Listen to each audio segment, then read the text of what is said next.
Imagine 4 women of faith, dressed in simple habits, disappearing from a remote chapel in Northern California. No screams, no struggle, no bodies, just nothing. The year is 1980. The place is a tiny Catholic church called St. Agnes of Mercy in the small town of Eldon Hollow.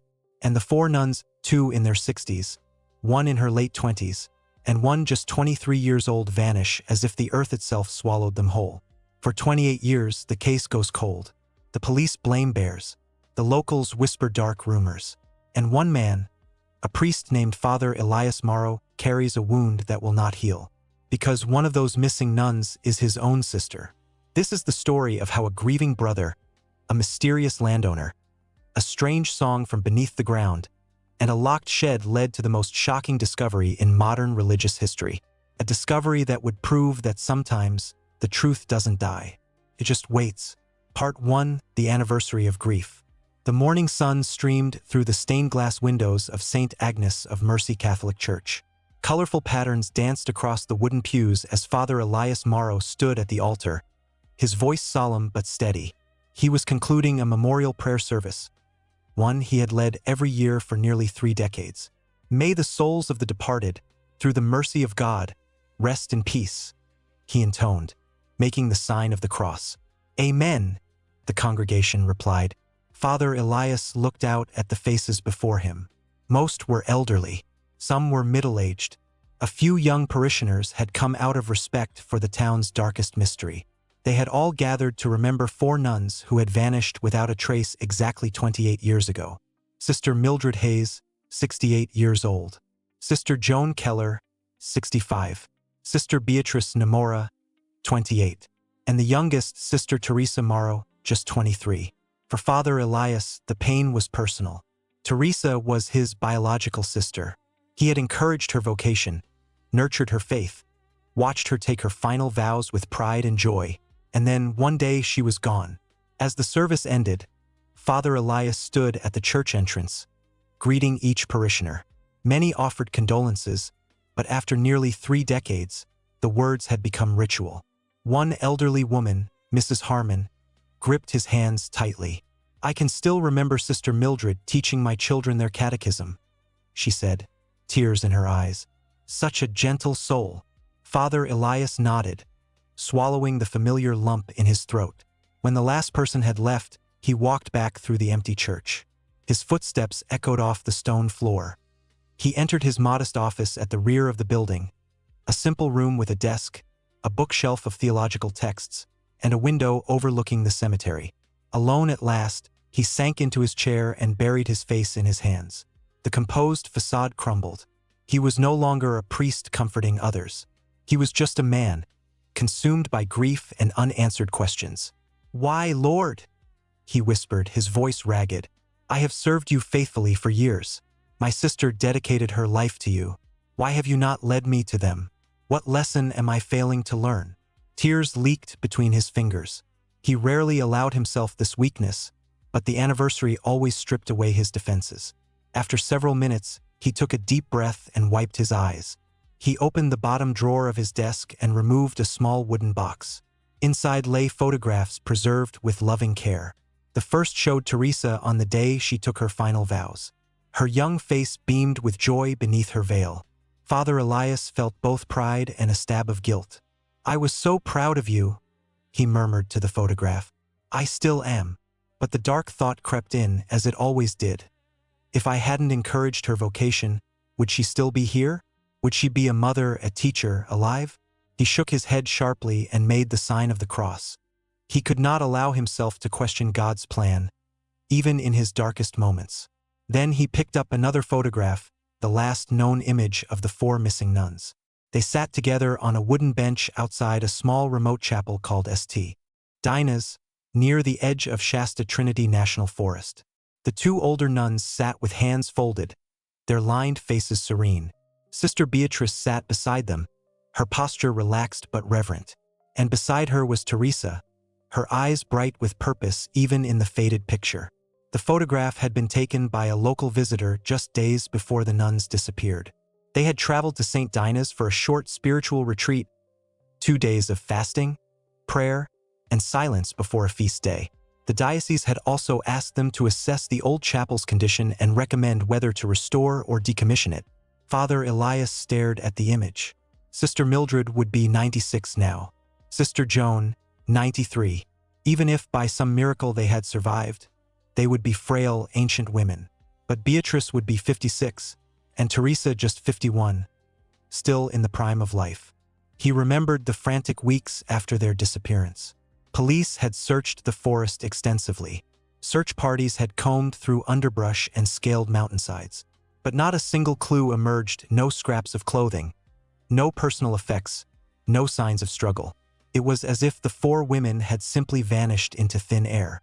The official theory eventually settled on a bear attack. But the complete absence of evidence had always felt hollow. Over the years, uglier rumors circulated.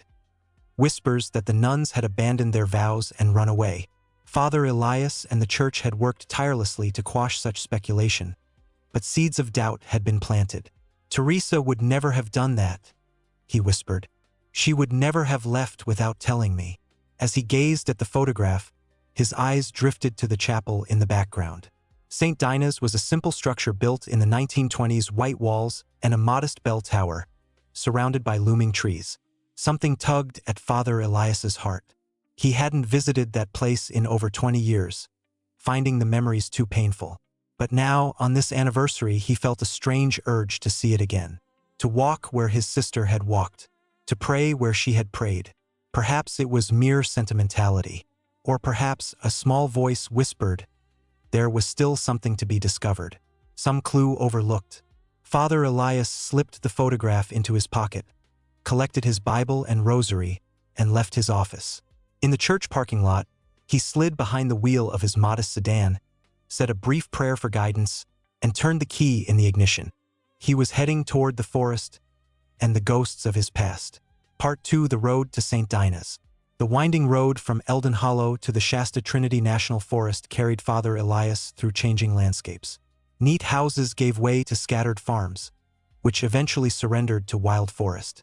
Tall pines and cedars crowded the roadside, their shadows dappling the asphalt. The journey took about an hour and a half, plenty of time for reflection. He remembered making the same drive in the weeks following the disappearance, his car filled with missing person flyers bearing Teresa's face, his heart buoyed by desperate hope. Now he carried only memories and a resigned acceptance of the mystery that had shaped his life. As the road narrowed and began to climb into the foothills, Father Elias slowed his vehicle. St. Dina's Chapel had been situated on a small clearing near the forest edge, accessible via a modest dirt road. He scanned the roadside for the familiar turnoff. When he reached what he believed to be the correct location, he frowned in confusion. Instead of a simple dirt path, he found a paved private road blocked by an ornate gate. A no trespassing sign was displayed alongside smaller notices warning of private property. "This can't be right," he muttered, pulling to the side of the road. He consulted the photograph. The mountains in the distance matched, as did the arrangement of taller trees on the ridgeline. This was indeed the correct location. But where was St. Dina's Chapel? Father Elias exited his car and approached the gate on foot. Beyond it, he could see the private road stretching into the forest, but there was no sign of the Whitechapel building. Instead, the area had been extensively landscaped with ornamental trees and shrubs lining the driveway. Bewildered, he reached for his cell phone and scrolled through his contacts until he found the number for Harold Gibbons, the longtime caretaker of St. Dina's. They hadn't spoken in years, but Father Elias hoped the man might still be in the area. The phone rang several times before a gruff voice answered. "Hello, Harold. This is Father Elias Morrow from St. Agnes in Eldon Hollow." A pause, then recognition. "Father Elias? It's been quite some time.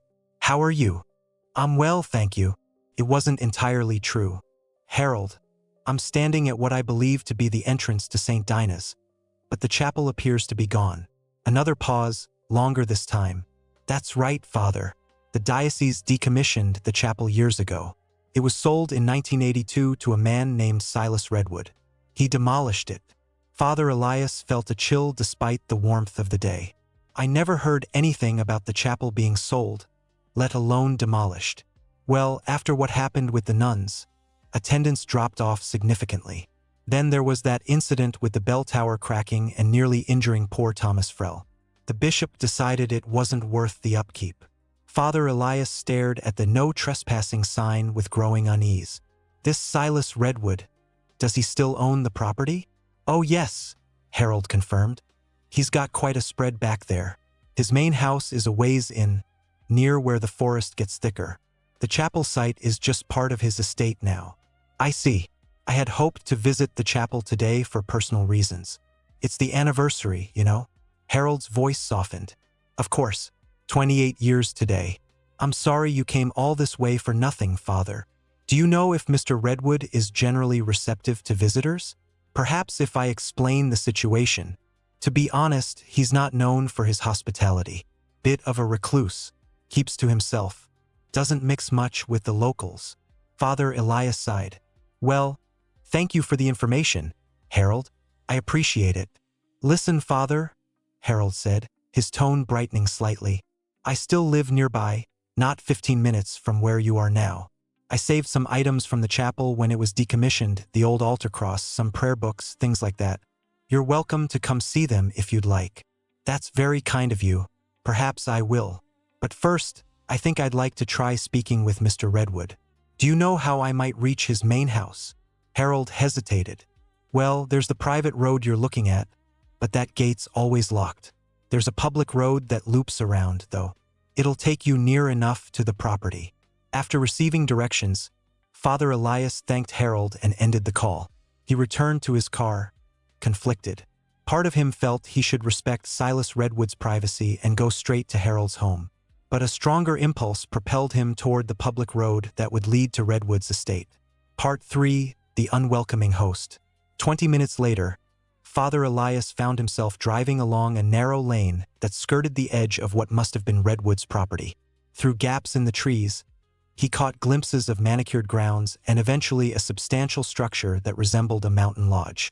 It was impressive 3 stories of natural stone and timber, with expansive windows and multiple terraces overlooking the forest. It spoke of wealth.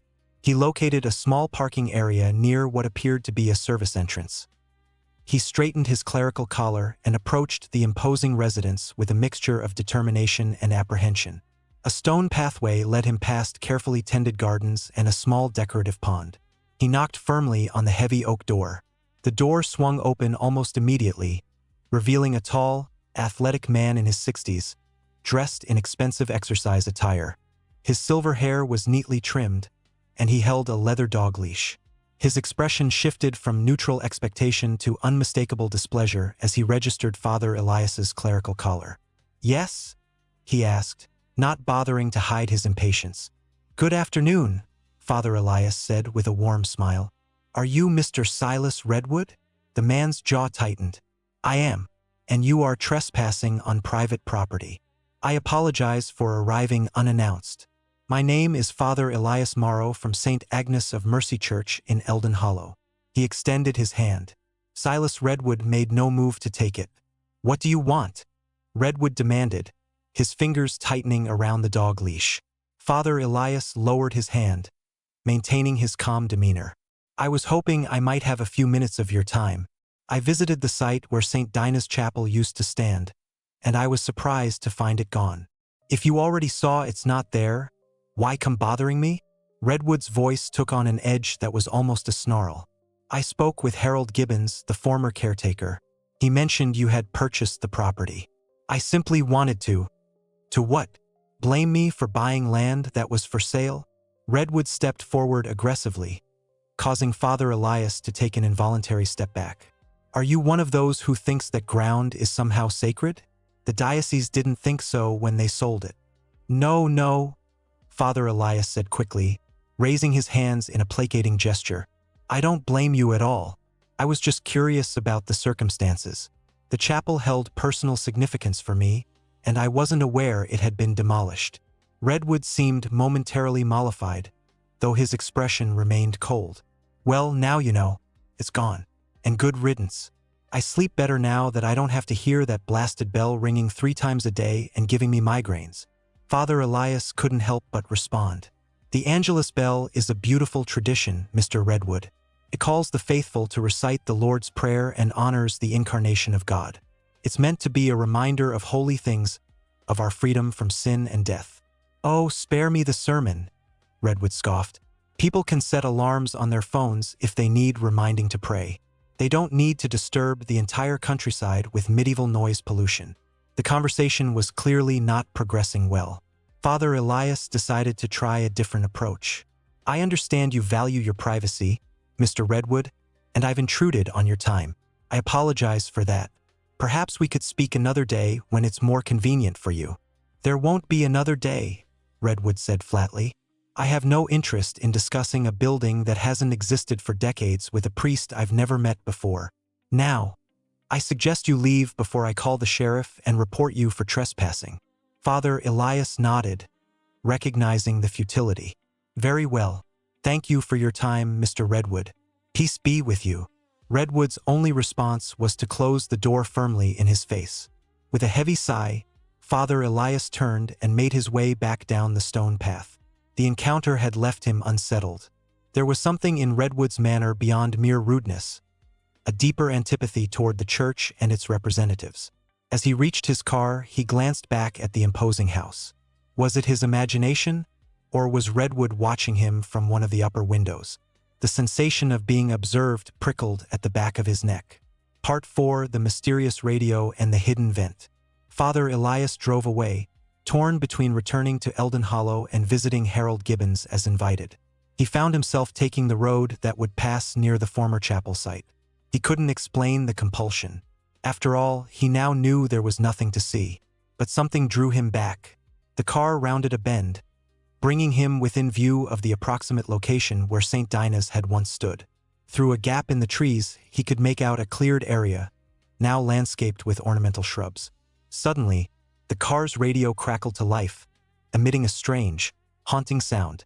Father Elias started, his hands tightening on the steering wheel. The sound was unmistakable. Gregorian chant, the ancient, ethereal music of monastic worship. But the radio was off. He distinctly remembered turning it off when he left Eldon Hollow. He pulled to the side of the road and stared at the radio in bewilderment. The chanting continued for several seconds, then faded as abruptly as it had begun. "What on earth?" he murmured, reaching out to touch the dial. He turned it on and then off again, but the chanting did not return. Had he imagined it? A trick of an exhausted mind? Or some strange electrical malfunction? Yet, as he sat there, a peculiar sensation washed over him, the same feeling he had experienced while looking at the photograph in his office. A tugging at his heart, an inexplicable certainty that he was meant to be here, now for a purpose he did not yet understand. The hair on his arms stood on end. A warmth spread through his ears, physical sensations he had experienced before in moments of intense prayer or spiritual insight. Once more, faint chanting emanated from the silent radio. This time, Father Elias was certain he wasn't imagining it. It was as if an otherworldly voice was calling to him, guiding him. Without fully understanding his own actions, he executed a careful U-turn and drove back toward the gate that blocked access to the former chapel site. He parked on the side of the road near the gate. The no trespassing signs loomed before him. He sat for a moment, hands still on the steering wheel, questioning the wisdom of what he was contemplating. "Lord, guide my actions," he whispered. "If I am about to err in judgment, show me the right path." But the strange spiritual prompting persisted. After a final moment of hesitation, Father Elias exited his vehicle. He approached the gate cautiously, fully aware that he was considering trespassing. Yet the mysterious chanting had awakened something in him, a conviction that transcended ordinary concerns. Rather than attempting to breach the gate itself, he began to walk along the perimeter fence, seeking a vantage point. The fence was substantial, 8 feet of ornate but sturdy metal, but it followed the contours of the uneven forest terrain, occasionally dipping closer to the ground. As he walked, he tried to visualize the layout of St. Dinah's as it had once been. The wooden bench where the nuns had been photographed stood to the east of the chapel near a large oak tree. The oak was gone, presumably removed during Redwood's renovations, but a cluster of pines that had stood behind the chapel remained. Father Elias continued along the fence line. Suddenly, His foot caught on an exposed tree root, sending him stumbling forward. He reached out to catch himself, his hands grasping the metal fence. But the momentum of his fall caused his weight to press against a section where the fence posts were set in uneven ground. There was a sharp cracking sound as a weakened joint gave way, creating a gap large enough for a person to squeeze through. Father Elias found himself sprawled partially onto Redwood's property, the broken section of fence beneath him. "Oh, dear Lord," he muttered, picking himself up and brushing soil from his clothes. He had not intended to damage the fence, let alone create a means of entry. Yet here he was. He glanced back toward the road. The area was deserted. He looked down at the broken fence, then at the clearing beyond. "Forgive me," he whispered, crossing himself before carefully stepping through the gap. Once on Redwood's property, Father Elias moved swiftly but cautiously toward the former chapel site. The area had been landscaped with non-native ornamental plants that seemed out of place against the natural forest. Nothing remained to indicate that a place of worship had ever existed here. No foundation stones, no cross, no memorial. The absence struck him as particularly sad. It was as if Silas Redwood had deliberately erased all traces of the chapel's existence. As he stood contemplating this, a flash of reflected light caught his eye, something near the ground, partially hidden by decorative shrubbery. He moved closer and parted the branches to reveal a metal grate set into the earth, an air vent of some kind. It appeared old and weathered, its iron bars rusted with age. Father Elias frowned, perplexed. If the chapel had been completely demolished, why would an old air vent remain? And why would a landscaped area with no structures need ventilation at all? He crouched beside the vent, examining it more closely. The design was vintage, possibly dating back to the 1930s or 1940s, with ornate scrollwork around its edges. It seemed incongruous with the modern minimalist aesthetic of Redwood's property. As he leaned closer, a sound drifted up through the grate, so faint that at first he thought he had imagined it. But then it came again, a soft, melodic humming, followed by what sounded distinctly like a human cough. Father Elias's blood ran cold. The humming was reminiscent of the Gregorian chant he had heard on his car radio, but this was no electrical glitch or figment of his imagination. Someone was below ground beneath what had once been St. Dinah's Chapel. "Hello?" he called softly through the grate, but the humming continued uninterrupted, suggesting the person couldn't hear him from their subterranean location. He straightened up, his mind racing. Why would there be an underground space beneath the former chapel site? And more importantly, who was down there? He looked around, half expecting to see Silas Redwood approaching with fury in his eyes. But the property remained quiet and apparently unmonitored, at least in this section. The main house was hidden by a stand of trees, and no security cameras were visible. Drawing his cell phone, Father Elias dialed 911, his hand trembling slightly. 911, what's your emergency? My name is Father Elias Morrow. I'm at the property of Silas Redwood, near the former site of St. Dinah's Chapel off Route 37.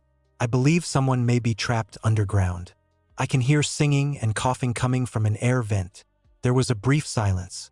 Sir, are you saying you suspect someone is being held against their will? I don't know, Father Elias admitted. But there appears to be an underground space of some kind, and someone is definitely down there. Given the remote location and the fact that this property is private, I'm concerned. Are you on the property legally, sir? The dispatcher asked, a note of skepticism entering her voice. Father Elias winced. I accidentally damaged a section of fence and found myself on the property. I realize I'm trespassing, but this seemed like an emergency situation. The dispatcher took his location and assured him officers would be sent.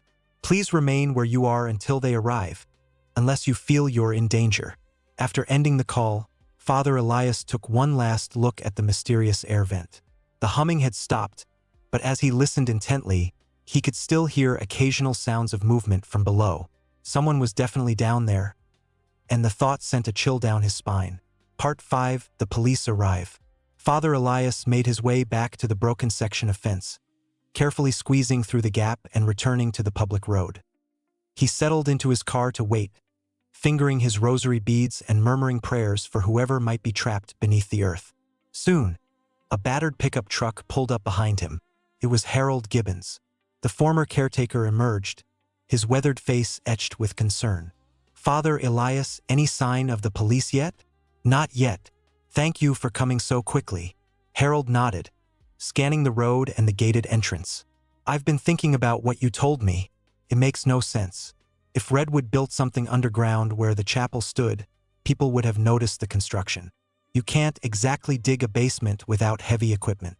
Unless it was done gradually over time," Father Elias suggested.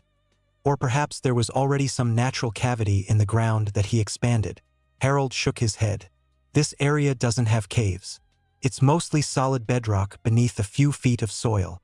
Before they could speculate further, the sound of approaching sirens reached them. A police cruiser rounded the bend, lights flashing. 2 officers emerged, one older with graying hair, the other younger and lean with an alertness that suggested military background. Their badges identified them from the Shasta County Sheriff's Department. The older officer introduced himself as Deputy Williams and his partner as Deputy Reynolds. Father Elias explained the circumstances: his visit to the anniversary, the radio chant, the accidental breach of the fence, and the sounds from the vent. "Let's focus on the potential welfare issue first," Deputy Williams said. "If someone is indeed trapped or being held against their will, that takes precedence over trespassing." Harold interjected. "I maintained St. Dinah's for over 20 years before it was sold. There was never any underground structure associated with the chapel. Whatever's there now was built after Silas Redwood took ownership." Deputy Reynolds, who had been taking notes, looked up. "Mr. Redwood is a prominent landowner in these parts. These are serious implications." "I understand that," Father Elias said solemnly. "I'm not accusing Mr. Redwood of anything. I'm simply reporting what I heard and expressing concern for whoever might be down there." Deputy Williams nodded thoughtfully. "Fair enough. Let's take a look at this air vent." The 4 men walked toward the damaged section of fence and made their way onto Redwood's property. Father Elias led them to the ornamental shrubbery and parted the branches to reveal the rusted grate. Deputy Williams crouched beside it. "This is old craftsmanship. Doesn't match the modern landscaping at all." Deputy Reynolds shone a flashlight through the grate. "Can't see much. The shaft angles off after about 6 feet." "Listen," Father Elias urged. The 4 men fell silent, straining to hear any sound from below. For nearly a minute, there was nothing but birds calling and leaves rustling. Father Elias began to worry that whoever was below had either moved away from the vent or fallen silent upon hearing voices above. Then, faintly but distinctly, a woman's voice began to hum. The melody was haunting, archaic, a fragment of sacred music that Father Elias instantly recognized. The Salve Regina, a Marian anthem sung in monasteries and convents for centuries. Deputy Williams whispered, "That's definitely someone down there, and from the sound of that cough, they may need medical attention." "We need to speak with Mr. Redwood immediately," Deputy Williams decided. "This is now a welfare check at minimum." The group returned to their vehicles and drove the short distance to Silas Redwood's main house.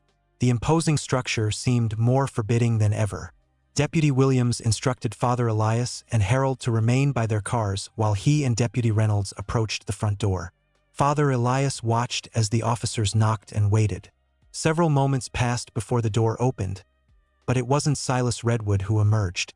Instead, they saw him approaching from the rear of the property, still dressed in his exercise clothes and leading a large German shepherd on a leash. His expression shifted rapidly from polite inquiry to barely contained fury when he spotted Father Elias and Harold. "What is the meaning of this?" Redwood demanded. "Why are these trespassers on my property again?" Deputy Williams introduced himself and explained the purpose of their visit. "We received a report of sounds coming from what appears to be an underground structure at the former chapel site. We'd like to ask you a few questions about that, sir." Redwood's face flushed with anger. "This is outrageous. First, this priest shows up uninvited, trespasses through my fence, and now he's making wild accusations and wasting police resources." "No one is making accusations, Mr. Redwood," Deputy Reynolds said calmly. "We're simply following up on a welfare concern. Someone appears to be in an underground space on your property, and they sound like they may need medical attention." That's absurd, Redwood snapped. There's no one on my property except me and my dogs. I would know if someone were living in a secret underground bunker. Nevertheless, sir, we're obligated to investigate, Deputy Williams said firmly. We'd like permission to check your home and the grounds, including any basement areas. Absolutely not. This is private property. You have no right to search without a warrant. Deputy Reynolds tried a different approach. Mr. Redwood, if there's someone in distress on your property, even a trespasser you're unaware of, wouldn't you want to know about it? This could be a squatter who's found their way into some old structure. Redwood's eyes narrowed suspiciously. There are no old structures I don't know about. I've owned this land for over 25 years. I know every inch of it. Then what about the air vent near the former chapel site? Deputy Williams asked. The one that appears to ventilate an underground space? For a fraction of a second, something flickered in Redwood's expression. A momentary faltering that Father Elias caught before the man's face hardened once more. I installed a drainage system when I landscaped that area, Redwood said dismissively. What you're calling an air vent is probably just a decorative grate covering a drain pipe. There's nothing sinister about it. A drainage system doesn't sing hymns or cough, Mr. Redwood, Deputy Williams observed dryly. Redwood turned his glare toward Father Elias. This man has clearly orchestrated this entire situation. He probably brought some device that plays recorded sounds and planted it near the drain. He's harassing me because he resents that I bought church property. I would never do such a thing, Father Elias protested, crossing himself. As God is my witness, I heard a woman's voice coming from that vent. We all heard it. Redwood scoffed. A priest invoking God while trespassing and lying. How very typical. That's enough, Mr. Redwood, Deputy Williams said sharply. We're asking for your voluntary cooperation. If you refuse, we'll have no choice but to pursue other legal avenues. Then pursue them, Redwood replied coldly. In the meantime, I want these people off my property immediately. If they're not gone in 2 minutes, I'll file trespassing charges against all of you. Recognizing the impasse, Deputy Williams nodded to Father Elias and Harold, indicating they should return to their vehicles. As they reached the police car, Deputy Williams spoke quietly. Don't worry, Father. This isn't over. I'm going to contact dispatch and request information on the property deed, ownership history, and any prior complaints. I also want to review the file on those missing nuns from 1980. Something's not right here. Father Elias nodded gratefully. Thank you, Deputy. I know how strange this must seem, but I truly believe someone needs help down there. I believe you. We all heard something, the deputy replied. Whether it's exactly what you think, we'll determine that with proper investigation. Head back to Harold's place for now. We'll be in touch. Part 6, The Emergency Warrant. The drive to Harold's home was brief but tense. Harold's house was a modest cabin set back from the road, surrounded by towering pines. Inside, Harold busied himself preparing tea while Father Elias settled into an armchair, his mind still preoccupied with the air vent and the haunting voice. Harold told him more about the chapel's decommissioning, the cracked bell tower, the near miss with the caretaker, the diocese's decision to sell. He also mentioned strange noises reported by locals in 1983, machinery running at night, tremors that some thought were minor earthquakes. But no one investigated further, Harold said.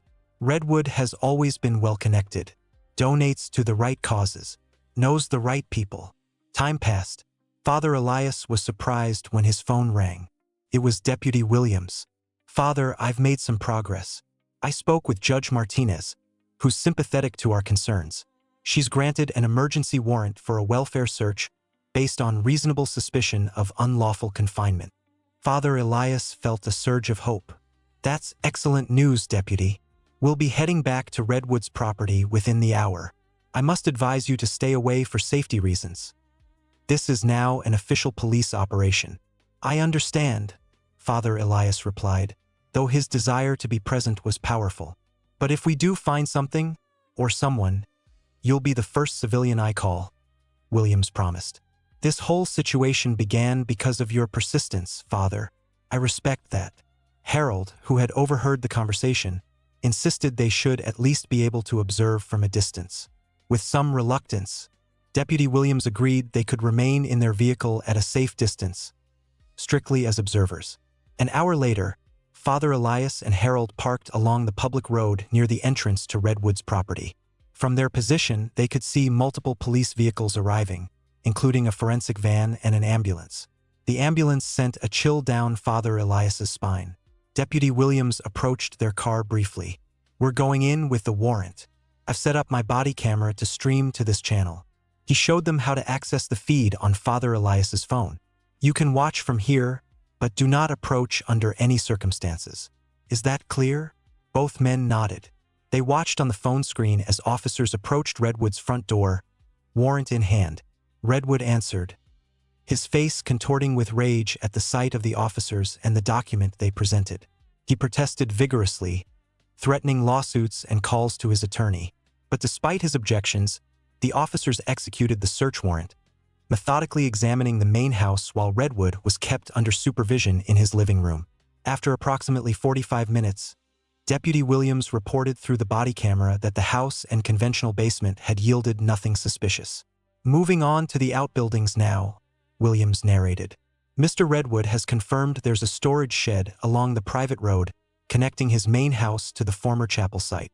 Father Elias and Harold watched intently as the officers, accompanied by a visibly furious Redwood, made their way along a narrow, winding forest road. After about 15 minutes, the camera showed a modest wooden structure, larger than Father Elias had expected, perhaps 20 feet square, with weathered siding and a metal roof. "This is just a tool shed," Redwood could be heard saying. "Garden equipment, maintenance supplies. Complete waste of your time."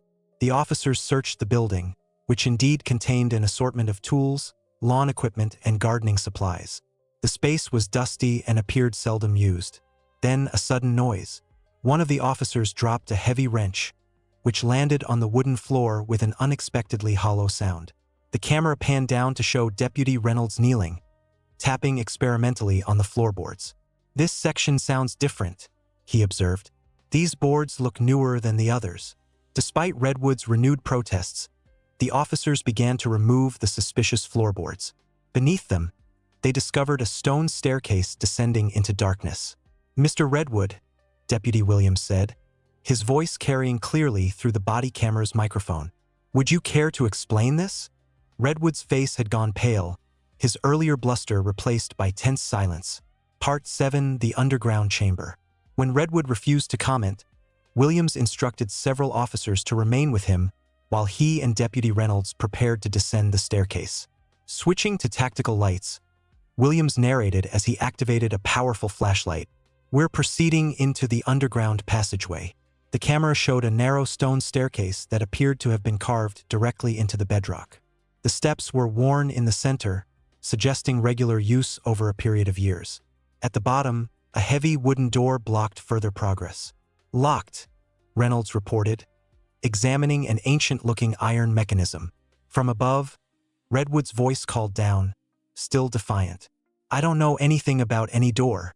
This must have been here when I bought the property." The officers exchanged skeptical glances. One of them noticed a small hollow in the wall beside the staircase, partially concealed by shadow. Inside was an iron key, green with age but apparently functional. Deputy Williams inserted the key into the lock, which turned with a loud metallic groan. The door swung inward, revealing a dark tunnel beyond. "We're entering what appears to be a man-made tunnel," Williams narrated, his voice now hushed and tense. "Approximately 6 feet high, 3 feet wide.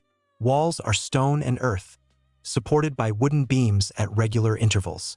Evidence of relatively recent construction despite attempts to make it appear older." The officers proceeded cautiously through the tunnel, which curved slightly and extended for what appeared to be several hundred feet. Father Elias realized with a jolt that it must lead in the direction of the former chapel site. After a few minutes, the tunnel widened into a small chamber.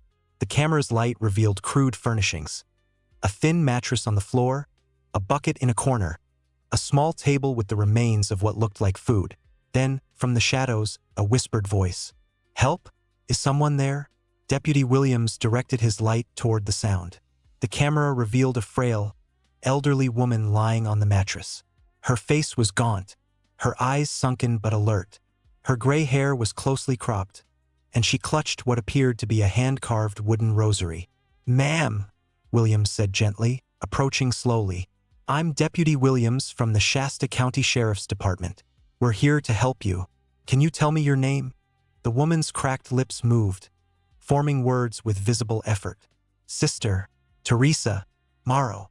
In Harold's car, Father Elias gasped, his hand flying to his mouth. Tears sprang to his eyes as he whispered, "My sister. It's my sister." Harold placed a steadying hand on his arm, his own expression one of shock and disbelief.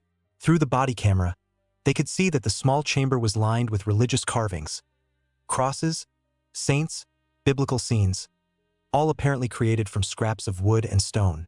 A single candle stood on the makeshift table, long since burnt out.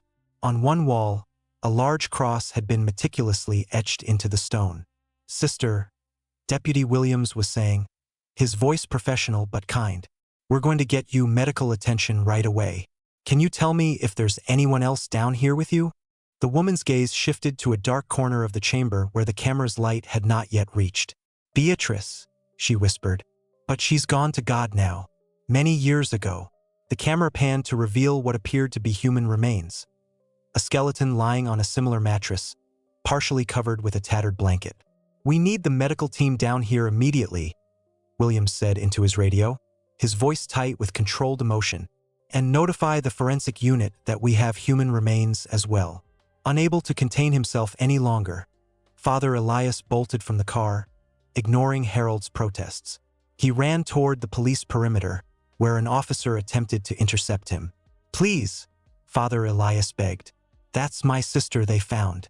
I'm Father Elias Morrow. She's been missing for 28 years. I must see her." The officer, recognizing the name, spoke into his radio. After a brief consultation, he escorted Father Elias through the perimeter to where the forensic team and paramedics were preparing to enter the tunnel. "Wait here, Father," the officer instructed. "They'll be bringing her out soon." Time seemed to stretch as Father Elias waited, alternately praying and attempting to process the reality of what was happening. After what felt like an eternity, activity at the shed entrance increased. Officers emerged, followed by paramedics carefully carrying a stretcher. On it lay Sister Teresa, so thin and fragile she barely made an outline beneath the blanket covering her. As they passed where Father Elias stood, her head turned slightly, and their eyes met. Despite the ravages of time and suffering, he recognized his sister in those eyes that had once sparkled with youthful devotion, now wells of unfathomable experience. Her lips moved, and though no sound emerged, Father Elias could read the words she formed. "God never left me." As the paramedics rushed her toward the waiting ambulance, another group emerged from the shed carrying a body bag, the remains of Sister Beatrice, Father Elias presumed. The sight sent a new wave of grief through him, tempered by the miracle of his sister's survival. In the midst of the activity, he spotted Silas Redwood being led away in handcuffs. The man's earlier arrogance was replaced by a sullen, defeated expression. As Redwood passed where Father Elias stood, he suddenly lunged forward and spat directly at the priest, the spittle landing on his cheek. "Proud of yourself, Father?" Redwood snarled before officers yanked him back. Father Elias wiped his face calmly, his voice steady as he replied, "I count it for joy that I have suffered just like my Lord." Part 8: The Hospital and the Truth. Father Elias followed the ambulance to the hospital. In the emergency room waiting area, he learned that Sister Teresa was in stable but extremely fragile condition, severely malnourished, with significant muscle atrophy, vitamin D deficiency from lack of sunlight, and signs of healed fractures that had never been properly treated.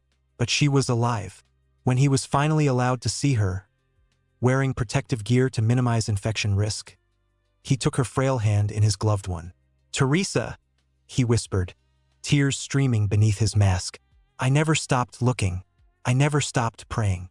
A ghost of a smile touched her cracked lips. "I knew you wouldn't. I told Beatrice God would send you to us someday. I'm so sorry it took so long," Father Elias said, his voice breaking. Sister Teresa shook her head slightly. "God's timing is perfect. Always perfect." Later, Deputy Williams provided more details.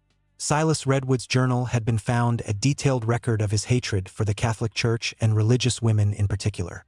His mother had abandoned him as an infant, and his grandmother, who raised him, was a strict Catholic who physically abused him in the name of religious discipline. He developed a pathological hatred of nuns. The abductions were meticulously planned. Redwood had watched St. Dinah's for months. On the night of the nuns' retreat, he posed as a friendly neighbor, bringing drugged tea. The two older nuns drank it and became drowsy. When the younger nuns helped them to bed, Redwood entered and overpowered them one by one. Sister Teresa nearly escaped. She fought back and almost made it to the door, but he knocked her unconscious. He removed them through a servant's corridor in the old chapel, loading them into his vehicle during the night. Then he meticulously cleaned the chapel, burning all trace evidence, washing the floors with lye. By the time the alarm was raised, there was nothing to find. The two older nuns, Mildred and Joan, died within the first year of captivity. Sister Beatrice survived longer, nearly a decade, but died in the early 1990s from an untreated respiratory infection. Sister Teresa was kept alive because Redwood developed a fixation on her. The journal revealed that he subjected her to degrading physical and psychological abuse for 28 years. Yet somehow, through unimaginable darkness, her faith endured. Epilogue: The light returns. Silas Redwood was convicted and sentenced to multiple life terms. The investigation into his bribery of local officials led to several arrests. Sister Teresa Morrow, after months of medical treatment and psychological rehabilitation, slowly regained her strength. She never lost her faith. When asked how she survived, she simply said, "God was with me in that hole. Every single day. He never left."